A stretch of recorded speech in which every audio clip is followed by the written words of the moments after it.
I came home that night with the faint scent of another woman's perfume still clinging to my jacket. Vanessa had hugged me goodbye outside the restaurant, and the smell of her hair, something sweet and expensive, had stuck to the fabric. My phone buzzed in my pocket as I parked the truck in front of the old wooden house. "I'm home safe. Thanks for tonight. I had a really good time." I read the message twice, then locked the screen without replying. The date had been fine. Vanessa was beautiful, polite, and clearly interested. She laughed at my jokes, asked about my work, and even said she liked men who could fix things with their hands. On paper, everything was perfect. But the entire evening, my mind kept drifting somewhere else. I stepped out of the truck and walked up the gravel path toward the two-story house I'd been renting for almost 2 years. The porch light was still on, casting a warm yellow glow across the wooden steps. I expected the house to be quiet. Olivia usually went to bed early when she had early client meetings. She was sitting on the porch. A half-finished cup of tea sat on the small table beside her. She wore a thin gray sweater, sleeves pushed up to her elbows, and her dark hair was loose, moving slightly in the night breeze. She looked like she'd been out there for a while. I stopped at the bottom of the steps. "Hey," I said, trying to sound casual. "You're still up?" Olivia turned her head slowly. Her eyes moved from my face to the jacket I was wearing, then down to the phone still in my hand. She didn't smile. "How was the date?" she asked. I shrugged and climbed the last 2 steps. "It was okay. She's nice." She nodded once, like she already knew that answer. Then she looked at me for a long moment, the kind of look that made me feel like she could see straight through my bullshit. I reached for the door handle, and that's when she said it. "She doesn't love you like I do." My hand froze on the doorknob. The words hung in the cool night air between us. I turned my head slowly. Olivia was staring straight ahead now at the empty street, her fingers wrapped tightly around the mug even though the tea had gone cold. I opened my mouth, but nothing came out. She stood up abruptly, almost knocking the chair back. "I'm sorry," she said quickly. I'm tired. I shouldn't have said that. Forget it." Before I could answer, she walked past me, opened the front door, and disappeared into the house. The door clicked shut behind her. I stood there alone on the porch, keys still in my hand, the scent of Vanessa's perfume suddenly making me feel sick. That was the moment everything changed. My name is Nathan Cole. I'm 27 years old and I work as a residential electrician in Portland, Oregon. I spend my days crawling through attics, rewiring old houses, and fixing circuit breakers that haven't been touched since the 90s. It's not glamorous work, but I'm good at it. People call me when their lights go out in the middle of the night or when their kitchen outlets stop working after a storm. I show up, I fix it, I leave. Simple. 2 years ago, I needed a place to live that wasn't a noisy apartment complex or some overpriced studio downtown. Mark, one of the guys I work with, told me about a room for rent in a quiet neighborhood. 2-story wooden house. Reasonable rent. The owner lived downstairs and only wanted one tenant. That owner was Olivia Bennett. She was 30 at the time, tall with dark hair that always looked like she'd run her hands through it while working, and eyes that noticed everything. She worked as a freelance interior designer, turning old apartments and small cafes into places people actually wanted to spend time in. Her living room was always full of fabric samples, mood boards, and half-drunk cups of tea. When I first met her, she laid out the rules clearly. No overnight guests without notice. Don't touch each other's food without asking. Split utilities evenly. Lock the doors if you come home late. Don't go into each other's rooms without permission. And most importantly, don't ask too many personal questions if the other person doesn't want to talk. I agreed to everything. I just needed a clean, quiet place with parking for my work truck and a short drive to job sites. Olivia seemed to need exactly one responsible tenant who wouldn't cause drama. For the first few months, we kept our distance perfectly. She stayed on the first floor, I stayed on the second. We shared the kitchen and the porch, but we didn't share much else. Then, little things started happening. She noticed I drank my coffee black and started leaving the pot on when she knew I had an early job. I noticed she often skipped dinner when she was deep in a project, so I started bringing home extra takeout and leaving it in the fridge with a note. She began leaving the porch light on when I worked late. I started fixing things around the house without being asked. A loose step on the stairs, a flickering light in her office, the old lock on the back door that stuck when it rained. One night, her office lights shorted out. I spent 2 hours rewiring the whole room, installed new recessed lighting, and didn't charge her a cent. You didn't have to do all that, she said the next morning, standing in the doorway with her arms crossed. You're the landlord, I replied. Figured it was better than the place burning down. She laughed, a real laugh, the kind that made her shoulders drop and her eyes crinkle. After that, something shifted. Not in a big way, just enough that the house started feeling less like a rental and more like something else. I told myself it was nothing. She was a good landlord. I was a good tenant. That was all. But some nights, when I came home late and saw that porch light still glowing, something in my chest loosened. Mark noticed I'd been single too long and set me up with Vanessa. She worked in real estate, wore expensive clothes, and smelled like money and good decisions. Our first date was at a small Italian place downtown. She was easy to talk to. She asked about my job without sounding bored. She even said she found it attractive that I worked with my hands. I should have been excited. Instead, I kept thinking about Olivia. When Vanessa said she hated the smell of fresh paint, I remembered Olivia standing in the middle of a newly painted room, breathing in deeply and saying, "That's the smell of a fresh start." When Vanessa talked about loving crowded weekend markets, I thought about Olivia sitting on the porch during a light rain, sketchbook in her lap, completely at peace. When Vanessa asked if I lived alone, I almost said no. I caught myself just in time. Olivia was my landlord. I was her tenant. That was the line we'd drawn, and I wasn't going to cross it. After the date, Vanessa texted that she had gotten home safely and thanked me for the night. I slipped my phone into my pocket and drove back to the house. The two-story house appeared under the streetlights. The porch light was still on. Olivia was sitting there. She wore a thin sweater, both hands wrapped around a cup of tea, her eyes watching the path as if she had been waiting for a while. I smiled and said, "Hey, Olivia. I just got back from a date. I think she liked me." Olivia looked at my jacket, then at the phone in my hand. "How was it?" she asked. I smiled lightly. "It was fine. She's nice." She nodded. "Do you like her?" I hesitated. I probably need to see her again to know for sure. She went quiet. I thought the conversation was over, so I put the key into the lock. That's when Olivia spoke again. "She doesn't love you the way I do." I stood completely still. The night wind moved across the porch. The cup in Olivia's hands trembled slightly. She looked like she had just realized she said something she couldn't take back. Her face turned red. She stammered, "I'm sorry, I care about you like family. I'm just tired and saying nonsense." Then she stood up, walked into the house, went straight to her room on the first floor, and closed the door. I was still standing on the porch. For the first time in 2 years, the house I had been renting suddenly felt full of things that had never been said out loud. I didn't sleep much that night. Every time I closed my eyes, I heard her voice again. "She doesn't love you like I do." The words kept looping in my head, refusing to fade. I lay on my bed staring at the ceiling, listening to the old house settle around me. Somewhere below on the first floor, I could hear Olivia moving, the soft creak of floorboards, the faint sound of water running in the bathroom. Then silence. She was awake too. I wanted to go downstairs. I wanted to knock on her door and ask what the hell she meant. But every time I sat up, something stopped me. Fear, maybe. Or the simple fact that I didn't know what I would say if she opened that door. So I stayed in my room like a coward. The next morning, the house felt different. I came downstairs at 7 like usual, expecting to find her in the kitchen making tea or sitting at the dining table with her laptop open. But the kitchen was empty. The only sign she'd been there was a full pot of coffee on the counter and a small piece of paper beside it. "Made extra. Help yourself if you want." That was it. No signature, no smiley face. Just those 6 words in her neat handwriting. I stood there holding the note for a long time. She was still taking care of me, but she didn't want to see me. I pulled out my phone and typed a message before I could overthink it. "About last night." "What did you mean?" I hit send. No reply.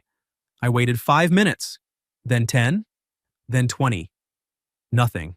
I poured myself a cup of coffee and drank it standing at the counter, staring at the empty staircase that led to her room. For 2 years, I'd told myself the things she did were just landlord things. Leaving the porch light on, making extra food, asking how my day was. All of it had felt normal, safe. Now every memory felt different. I remembered the night I came home soaked after fixing a flooded basement.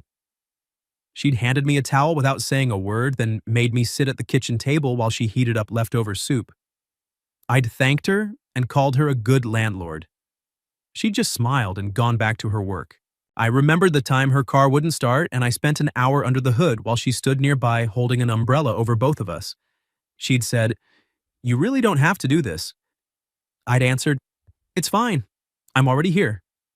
She'd looked at me for a second too long. I'd ignored it.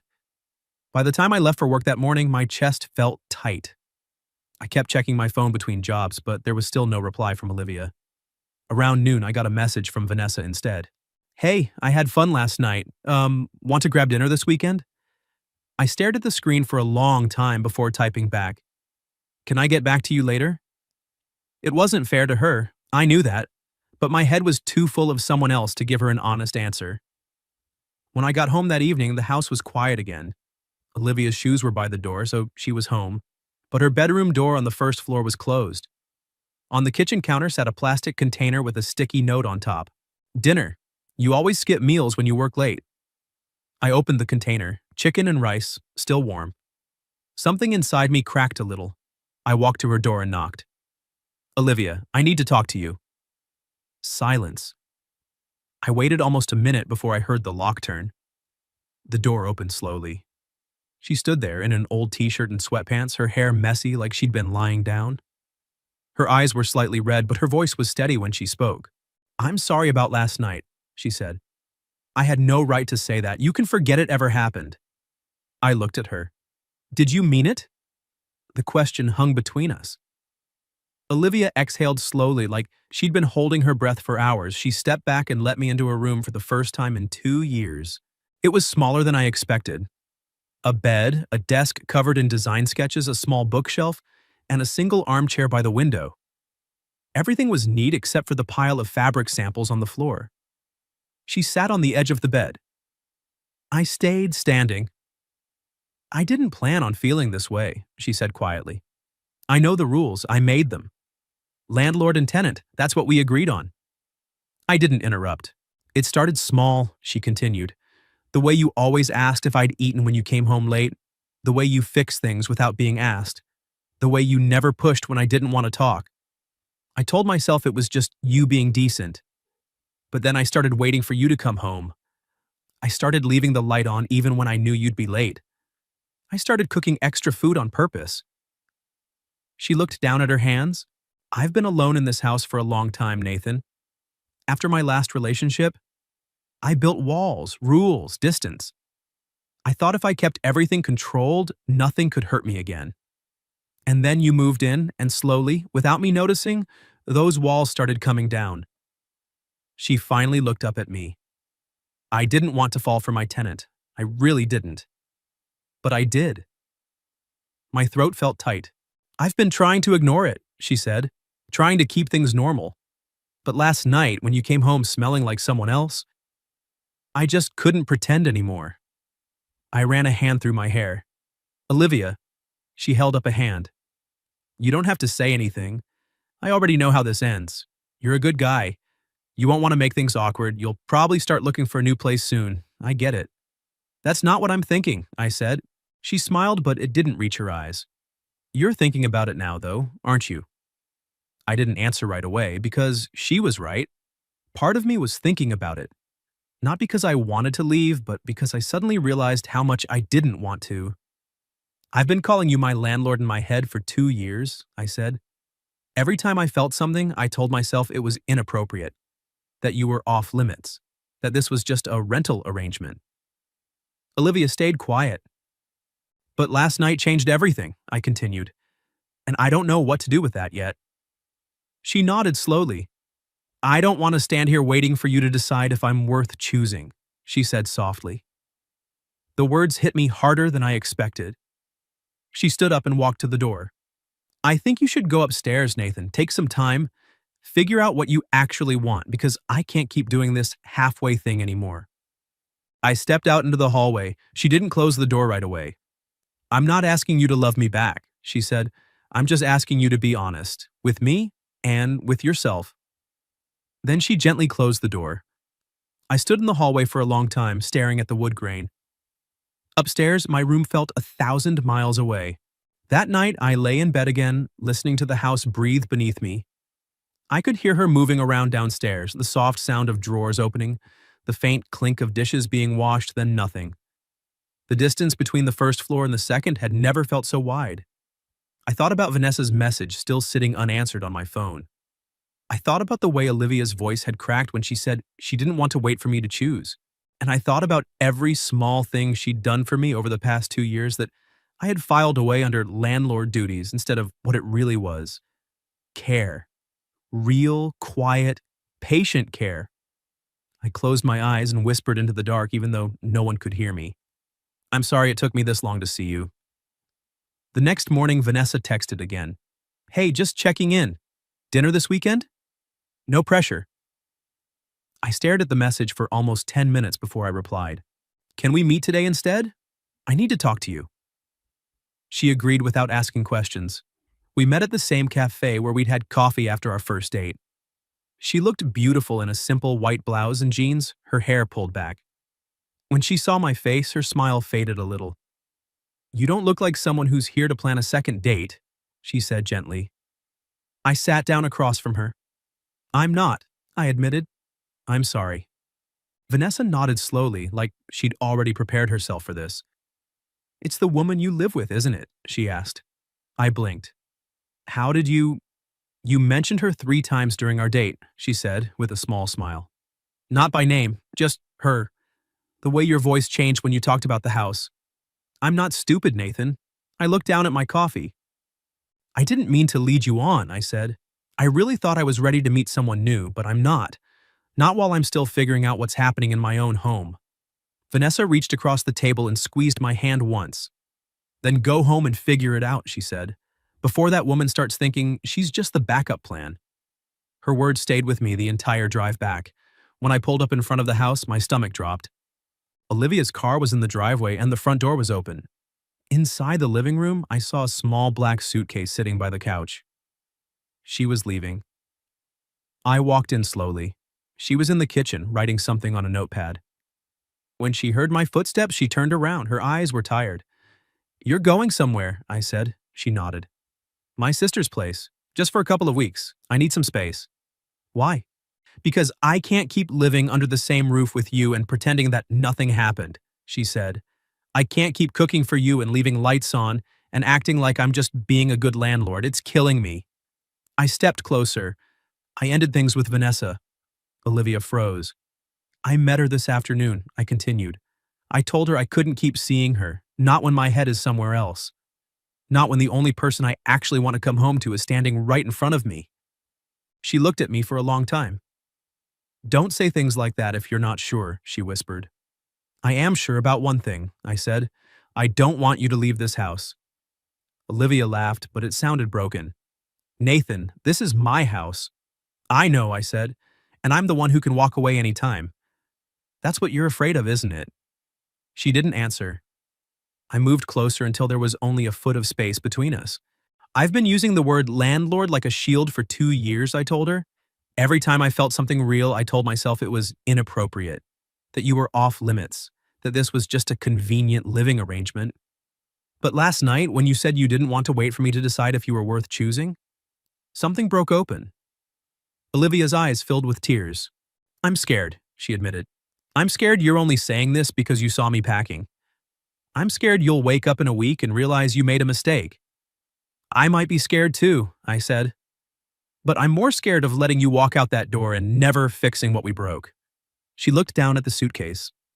I don't know how to do this, she said quietly. I don't know how to be with someone who lives in my house. I don't know how to stop being your landlord and start being whatever this is. Then we figure it out together, I said. No more hiding behind rules. No more pretending the things we do for each other are just convenient. If we're scared, we say it. If we want to stay, we say it. Olivia wiped her eyes with the back of her hand. You really mean that? I do. She stood there for another moment, then slowly nodded. Okay, she whispered. I'll stay. I stepped forward and pulled her into my arms. It wasn't a polite hug between landlord and tenant. It wasn't the careful distance we'd kept for 2 years. It was the kind of hug you give someone when you're finally allowing yourself to admit how much they matter. She buried her face in my chest and let out a shaky breath. We stayed like that for a long time. Later that evening, we sat on the porch together, two chairs side by side. No tea this time, just the quiet sound of the neighborhood settling down for the night. We didn't hold hands, we didn't kiss. We weren't ready for that yet. But we weren't pretending anymore either. I still feel like I'm breaking every rule I made, Olivia said softly. Maybe the rules were never meant to last forever, I replied. She looked over at me. What happens now? I thought about it. I don't know, I admitted. But I know I want to find out. With you. Olivia smiled, a real small smile that reached her eyes for the first time in days. Okay, she said. Then we take it slow. No labels, no pressure, just honest. Honest, I agreed. We sat there until the porch light automatically clicked on, bathing us in that familiar warm glow. The same light she'd left on for me every night for 2 years without ever saying why. Now I knew, and for the first time since I moved into this house, I didn't feel like a tenant anymore. I felt like I was finally home. The weeks that followed didn't feel like the beginning of a relationship. They felt like the slow, careful rebuilding of something that had been quietly falling apart for 2 years. We didn't announce anything. We didn't suddenly start holding hands in the kitchen or calling each other babe. We didn't even kiss for the first 10 days. Everything changed in smaller, quieter ways. I stopped pretending I was just being helpful. One Saturday, I spent the entire afternoon replacing the rotting wooden railing on the porch. Olivia stood in the doorway watching me, arms crossed. You don't have to do that, she said. I know, I replied, wiping sweat from my forehead. But I want to. She didn't argue after that. Another night, I came home late from a job that had run way over. When I walked into the kitchen, Olivia was still awake. She placed a bowl of soup in front of me without saying a word. I looked at her. You're still doing this, I said. She met my eyes. It's different now. How? Before I did it because I was trying to be a good landlord. Now I'm doing it because I want you to know you're cared for. There's a difference. I didn't know what to say to that, so I just ate the soup while she sat across from me, sketching on a napkin. Little by little, the house started to feel like ours instead of hers and mine. I fixed the loose step on the back stairs. I replaced the old, harsh porch light with a warmer bulb because she mentioned once that she liked reading outside at night. I bought a second chair and placed it next to hers without asking. When she asked why, I simply said, because I plan on sitting out here with you more often. She didn't smile, but her shoulders relaxed. Olivia began opening up in ways she never had before. One rainy evening, we were sitting on the couch after dinner when she suddenly spoke. I used to think this house was my armor, she said quietly. After my ex left, he lived here with me for almost a year. When things got hard, he walked out. I remember standing in this exact living room, watching him pack his things and thinking that I would never let anyone get that close again. So I made rules. I kept distance. I turned this place into a fortress. I stayed silent, letting her talk. Then you moved in, she continued. And you were so careful. You respected every boundary I set, you never pushed. And slowly, without me realizing it, I started lowering the walls. I started looking forward to hearing your truck pull up at night. I started leaving the light on because I wanted you to come home to something warm, not because it was a safety rule. She looked over at me. I was terrified the night I said those words on the porch. I thought I'd ruined everything. You didn't ruin anything, I said. You just stopped letting me hide. A few days later, I came home to find her sitting at the kitchen table with a stack of papers in front of her. Her eyes were red. I sat down across from her. What's wrong? She tried to smile. Nothing, just work stuff. Olivia. She hesitated, then slid one of the papers toward me. It was a letter from the bank. Property taxes had gone up significantly. There were still some old debts from when her parents transferred the house to her. If she couldn't come up with a solution soon, she might have to sell. I've been trying to figure it out on my own, she said. I didn't want to drag you into this. You're still technically my tenant. I looked at her for a long moment. Let me help. She immediately shook her head. No, this isn't your responsibility. You already do too much around here. I'm not offering as your tenant, I said. She went still. I'm offering as the person who wants to stay in this house with you. The person who doesn't want to watch you lose the one place that's ever felt like home to either of us. Olivia's eyes filled with tears. I don't know how to let someone help me anymore, she whispered. Then let me show you. That night, after she went to bed, I sat at the kitchen table and made a list. The house's electrical system was old and outdated. I could rewire the whole place, bring everything up to code, and increase the property value. The small studio space behind the garage could be turned into a rentable workspace for freelancers and photographers. Olivia had the design skills. I had the technical skills. Together, we could make the house support itself instead of draining her. When I showed her the plan the next morning, she stared at it for a long time. You really think we can do this? She asked. I think we can do a lot of things, I said. If we stop pretending we're still just landlord and tenant. She reached across the table and took my hand. For the first time, she didn't let go right away. Later that evening, while I was washing dishes, Olivia walked into the kitchen. She stood beside me for a moment, then leaned in and kissed me softly on the cheek. It was the first time she had kissed me. She pulled back quickly, her face flushed. I'm sorry, she said. I don't know why I did that. I turned off the water and looked at her. I'm not sorry, I replied. She smiled, small and shy, then walked out of the kitchen like she needed to escape her own courage.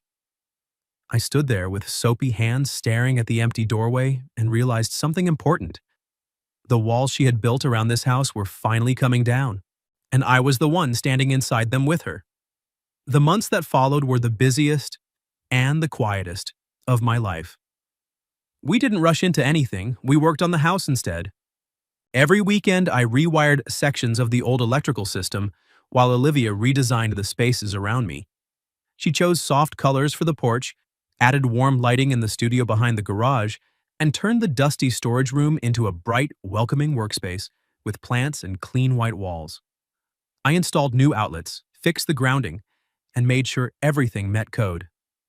When clients started renting the studio by the hour, photographers, designers, writers, the extra income slowly began to ease the financial pressure on her. The house stopped feeling like a burden. It started feeling like something we were building together. One evening in the late autumn, I came home later than usual. The air was crisp and the leaves had already started turning. As I walked up the path, I saw her sitting on the porch exactly where she had been that night months ago.